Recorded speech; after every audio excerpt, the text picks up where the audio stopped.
Ariana, come. Hello guys, welcome back to my YouTube channel. My name is Lois. Today I want to answer a particular question one of you asked me in the comment section some time ago, and I think it is very important, and that's why I decided to make this video today to answer it.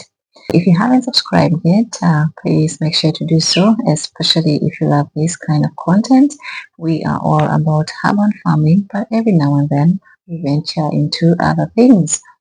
One of you asked me a particular question in the comment section, and I decided that it was important that I make a video on it.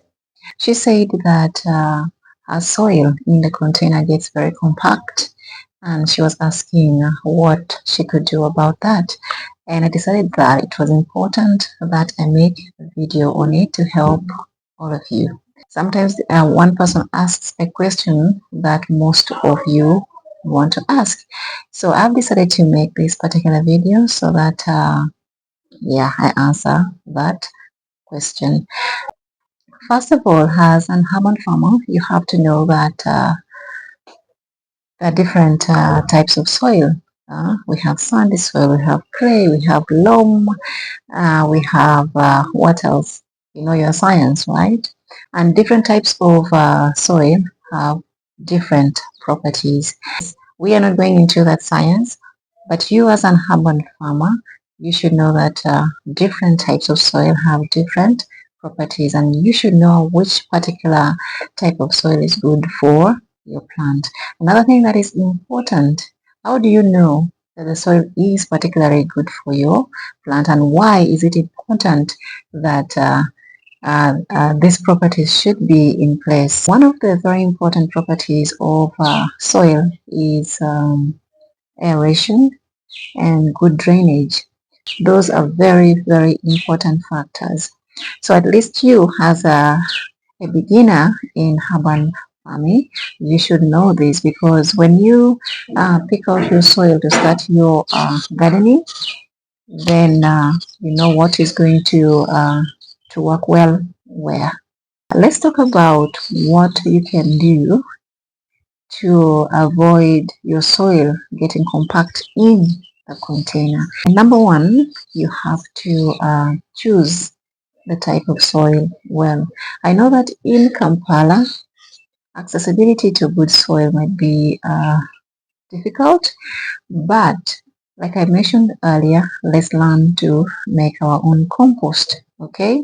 Because that is going to give us very good soil. So even if you have like this red soil, clay, whatever that is available to you, and you mix them well with this manure that you're making at home, then eventually that soil is going to be improved with good properties to enhance your plant growth. And yes, compact soil is going to have very poor drainage and definitely very poor aeration, which is not good for your plants, because plants need to breathe.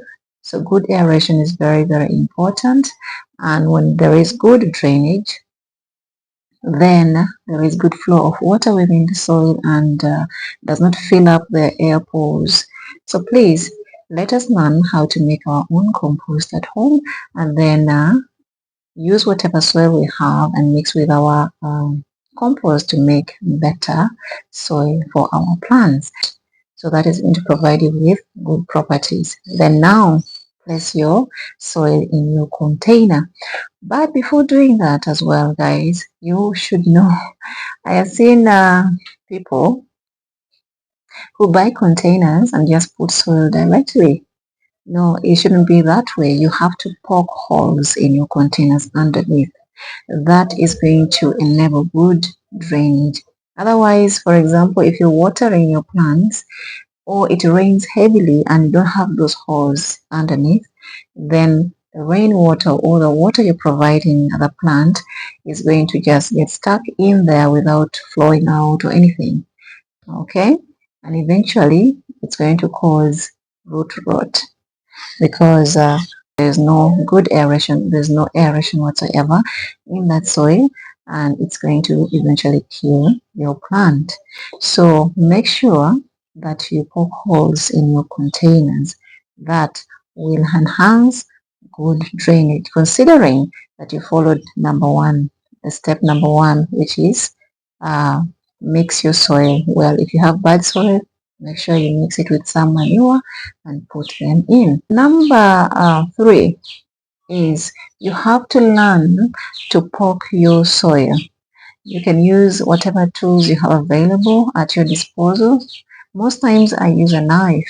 There is a particular knife that is meant for the garden.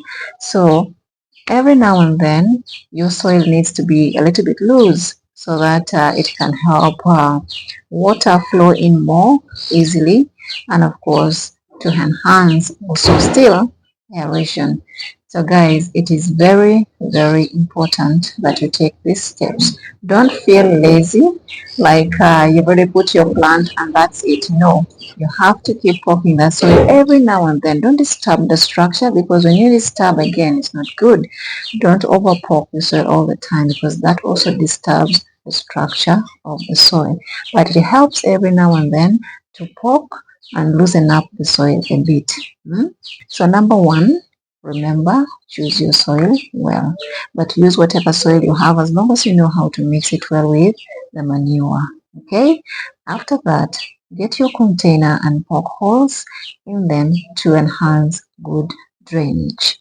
Should you water, then the water will easily flow throughout the container and of course provide water for the plant, but as well to provide good aeration. And number three, make sure to poke the soil to loosen it up every now and then. The other thing that you need to do is also to know where you place your containers. Sometimes you can place it where it is very, very hot. So the soil is going to get very hard easily.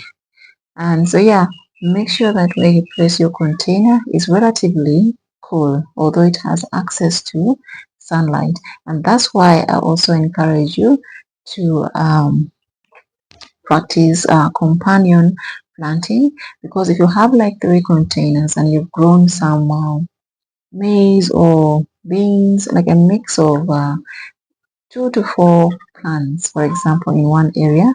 So there's going to be the other plant that is taller, the other one shorter. And if you place them together, then you realize that they're going to have some bit of shade, because I know the only option you might be having is an exposed place that is under direct sunlight. So you can decide to employ companion planting so that the sun does not hit the soil directly to cause so much dryness all the time. So the other point is water your plants well. Don't overpour water on your soil, because that is going to cause waterlogging, which is going to significantly affect your soil in the long run. So make sure that you give your soil a relatively good amount of water, not excess, not less, so that it keeps it moist as it should be. The other thing that you can try is also to use some cover crops. So that still falls back to companion planting.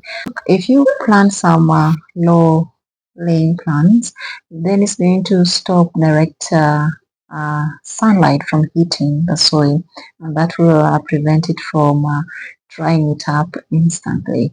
So as much as you're practicing companion planting, please make sure you also use these cover plants to protect your soil and avoid so much dryness. The other thing that you could also try is to mulch. So mulching also prevents direct sunlight from hitting your soil and will retain moisture. So when you have your container, you can buy the wood chippings, the wood dust, and you can just mulch your soil. That way it's going to prevent direct sunlight from hitting it and causing dryness. So mulch, use cover plants, and practice companion planting so that other plants are at least providing some sort of shade.